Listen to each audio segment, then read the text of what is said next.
There are so many different options for including or not including accounts in YNAB. I personally have done it many different ways over the past 10 years of using the app.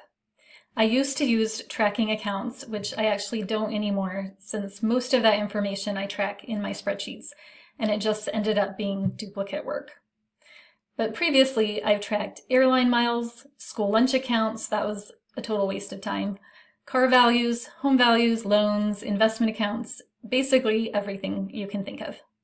Now I keep my YNAB structure and my actual accounts fairly simple, and I just track the things in YNAB that affect my budget. In my previous video, I went over my YNAB plan, including the category groups and the categories in my budget, how I set up targets, and my focused views. In this video, I'll show you the exact account setup I have, but I have changed the balances and some of the transactions just for privacy reasons. Accounts, of course, are where you provide your actual cash flow data for your spending plan. Your YNAB budget has 3 columns. Assigned, which we covered when I went over my plan setup. Activity, which is where accounts come in, as this is your actual cash outflows that occurred. And then available, which is essentially just showing how your actual spending in the activity column lined up with your assigned values, aka your planned spending. And of course, that carries over from previous months. I have a pretty minimal account structure. Since I can manage the purpose of my funds within YNAB, I simply don't need to have additional accounts. So I have the following accounts. First, cash, which is literally cold hard cash that I keep at home or in my purse. My checking account, savings account. I do like to track my brokerage account in YNAB. And then I have 2 credit cards and 2 credit card reward categories. First, I want to mention I do link all of the accounts that I can. Sometimes I enter transactions manually, generally in the categories where I want an up-to-date balance, like my eating out categories, and then those will link to the incoming imported transactions seamlessly. But most often I just rely on the transactions pulling in from my online accounts. I'm going to quickly go through each of these accounts and how I manage them in YNAB. First is cash. I don't use cash very frequently, but I do try to track it when I use it just by adding in those outflows manually. Usually it's something related to my kids, but I have finally set them up with real bank accounts, so this is much more minimal than it used to be now that I can just Zelle or Venmo them. To be honest, I don't reconcile my cash accounts as much as I could, but I do still like to have it in YNAB.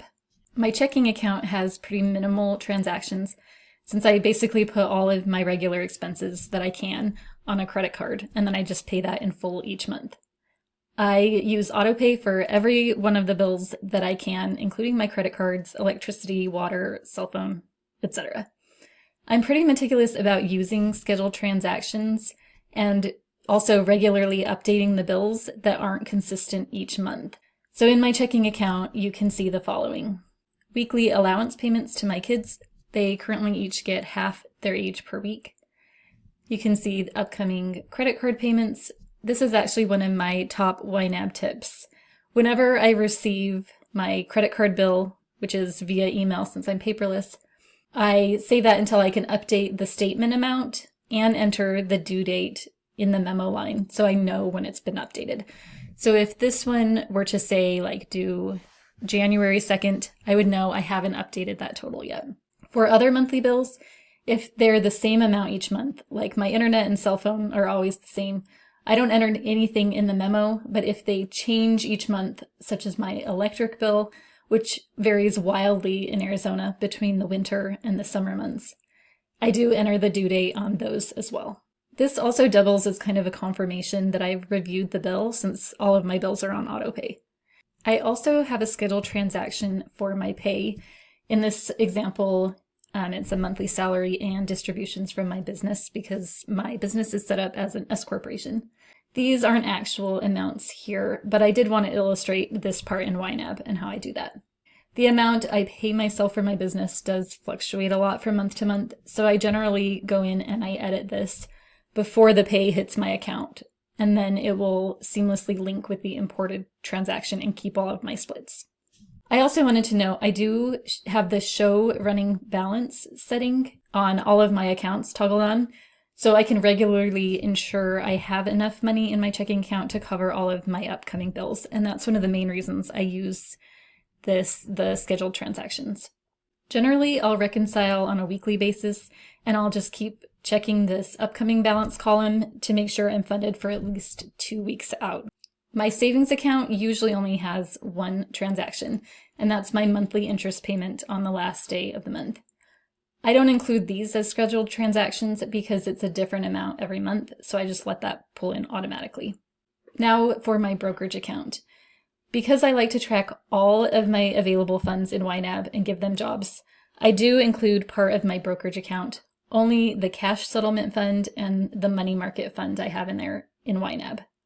I have some other investments in this account, like stocks and bonds, but I only include this cash portion in YNAB.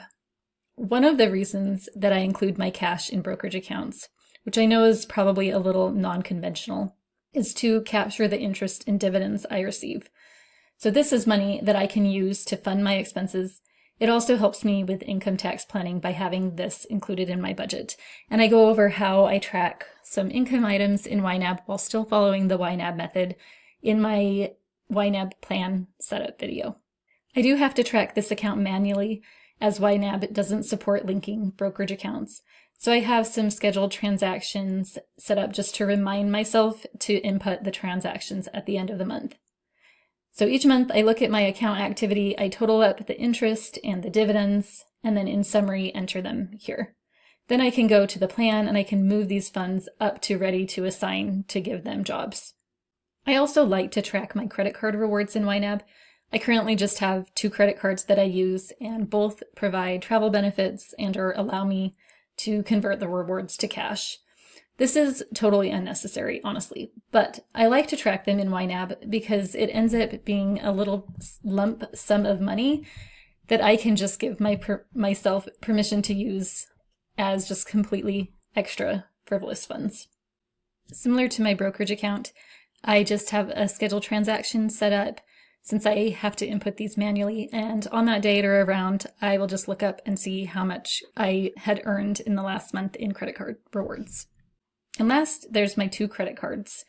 Each of these cards has a different benefit, so I do keep both, otherwise I might just use one card. One of them I've also had since college, so it helps my credit history. Credit cards are where the majority of my transactions occur, almost all of them. I'm pretty meticulous about adding scheduled transactions, as you can see, for every single recurring expense, especially with the way subscriptions have gotten kind of out of control over the past few years. If I sign up for a trial, I will input the future scheduled transaction for the starting date of that first payment. So then it does also remind me to cancel it if I decide I don't want to keep the subscription. I also keep most of my recurring subscriptions on one single card because I just find that a little bit easier to manage. So similar to what I showed in my checking account, any monthly bills like this water bill that has a varying amount, I put the due date in the memo line. So for example, this one, you can see it says it's due 1/5, so I know I haven't updated that water bill yet. Maybe I haven't received it. And then any upcoming scheduled transaction that I want to take a look at before it renews, maybe I want to cancel or modify them somehow, I mark those with a little orange flag. I do have a couple of bills that I pay annually, like my auto insurance, and so for those, I'll just mark them as estimated in the memo line until I actually receive the bill. And my auto insurance is going to be way higher because I'll have 2 teenagers driving probably by the time that hits. So I think I'm not facing reality on that one yet.